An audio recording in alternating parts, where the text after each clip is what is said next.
अहिल्यानगर शहरात लाल टाकी रोडवरील पोलीस मुख्यालयाच्या जागेत असलेल्या पोलीस अधिकारी कर्मचाऱ्यांच्या शासकीय वसाहतीची दुरवस्था झाली होती।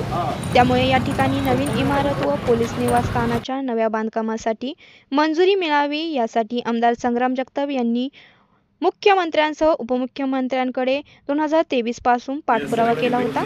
त्यांच्या पाठपुराव्याला यश आलं असून 320 फ्लॅट बांधण्यासाठी 115 कोटी रुपयांचा निधी शासनाने मंजूर केला। आमदार जगताप यांनी 2023 साली तत्कालीन मुख्यमंत्री एकनाथ शिंदे, उपमुख्यमंत्री देवेंद्र फडणवीस व अजित पवारांकडे पोलीस निवासस्थानासाठी निधी मिळण्याबाबत पाठपुरावा केला होता।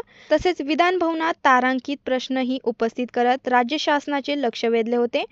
आमदार संग्राम जगताप यांच्या पाठपुराव्याला यश आले असून महाराष्ट्र राज्य पोलीस गृहनिर्माण व कल्याण महामंडळाने नुकतेच सर्जेपुरा येथे असलेल्या पोलीस वसाहतीच्या जागेवर नवे 320 फ्लॅट बांधण्यासाठी 115 कोटी रुपयांचा निधी मंजूर केला। या कामाच्या मंजुरीची वर्क ऑर्डर महाराष्ट्र राज्य पोलीस गृहनिर्माण व कल्याण महामंडळाने काढली आहे। त्यामुळे जिल्ह्यातील पोलीस अधीक्षक व कर्मचाऱ्यांना लवकरच नवे घर मिळणार आहे, अशी माहिती आमदार संग्राम जगताप यांनी दिली आहे। विभागामधील असणाऱ्या पोलीस हेडक्वार्टर या हेडक्वार्टरमध्ये जवळपास 640 घरांचा प्रस्ताव हा राज्य सरकारकडे 2021-22 आर्थिक वर्षामध्ये सादर करण्यात आला होता आणि त्याचा सातत्याने पाठपुरावा हा एक राज्य सरकारचा प्रतिनिधी म्हणून आमदार म्हणून या ठिकाणी आम्ही राज्य सरकारकडे करत होतो आणि 2021-22 काळापासून तर हा पाठपुरावा आमचा चालूच होता।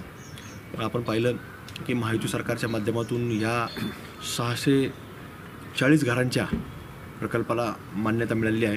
त्याच्यातला पहिला टप्पा 320 घरांचा आणि त्याच्यामध्ये पोलीस हेडक्वार्टरचं असणारं एक कार्यालय हे आता पहिल्या टप्प्यामध्ये याचं काम सुरू होणार आहे। त्याचं संपूर्ण म्हणजे अगदी कार्यालयीन प्रक्रिया पार पाडून वर्क ऑर्डर देखील झाली आहे आणि लवकरच आता राज्याच्या नेते मंडळींकडून याचं भूमिपूजन होईल आणि लवकरच आपल्याला कामाची सुरुवात देखील झाली आपल्याला पाहायला मिळणार आहे। आणि मग असे महत्त्वाकांक्षी प्रकल्प आपण जर पोलीस पाहिलं तर पोलीस बळ जे असतं याच्यामध्ये कुठंतरी यांची सातत्याने जिल्ह्याचं ठिकाण अहिल्यानगर शहर असल्यामुळं इथं आपल्याला सातत्याने पोलीस दलाची एक मदत इथून कुठं लागेल तर तालुका स्तरावरती असतं, बाहेर जिल्ह्यामध्ये असतं, सातत्याने पोलीस या ठिकाणी पाठवण्याचं काम होत असतं। मग त्यांची राहण्याची व्यवस्था कुटुंबासहित या हेडक्वार्टरमध्ये असते आणि त्याच्याकरता हे जर आपण पाहिलं तर सन 1917मध्ये हे आपण जर मागं पाहिलं तर 1917मध्ये हे उभं राहिलेलं आहे। म्हणजे इंग्रजांच्या काळामध्ये ही संपूर्ण वास्तू उभा राहिलेल्या होत्या, पण त्या संपूर्ण मोडकळीस आल्या, नादुरुस्त झालेल्या होत्या। काही वेगवेगळे प्रकार दुःखद प्रसंग देखील त्या कुटुंबांना भोगावं लागले। त्याच्यातनं एक 2019 साली काही एक वेगळा अनुचित प्रकार घडला। एक आमची म्हणजे शालेय मुलीचं दुर्दैवी त्या ठिकाणी मृत्यू देखील शॉक बसल्याने झालेला होता। म्हणजे अशा वेगवेगळ्या घटना ह्या घडत होत्या। इथं ड्रेनेजची व्यवस्था असेल, हे सगळ्या अडचणी देखील सातत्याने निर्माण व्हायच्या।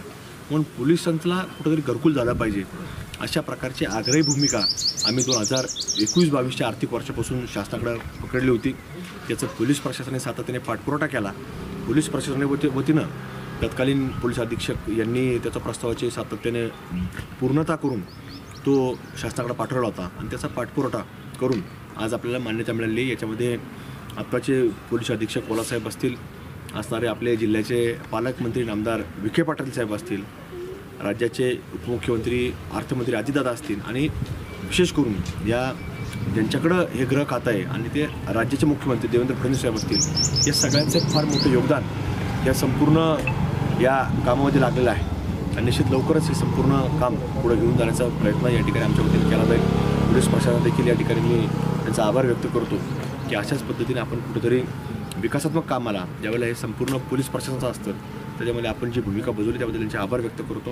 आता इथून पुढच्या काळामध्ये असं आपण तालुका स्तरावरती हे जे शिर्डीमध्ये उभं राहिलेलं आहे, जामखेडमध्ये उभं राहिलेलं आहे, शहर हे जिल्ह्याचं ठिकाण आहे, इथंच कुठेतरी त्याची कमतरता होती आणि ती आता कमतरता राज्य सरकारने भरून काढलेली आहे। पोलीस सातत्याने जनतेचं संरक्षण करण्याचं काम करत असतात, पण त्यांना कुठेतरी आपण दुर्लक्षित राहिलो का अशा प्रकारचा देखील प्रश्न अनेक आमच्या कर्मचारी बांधवांना वाटायचा। पण आज कुठेतरी ती कमतरता राज्य सरकारच्या वतीनं महायुतीच्या माध्यमातून या संपूर्ण नेते मंडळींनी भरून काढलेली आहे। त्यामुळे राज्य सरकारचे पालकमंत्र्यांचे त्या सगळ्याच मंडळींचे मी अंतःकरणापासून आभार व्यक्त करतो.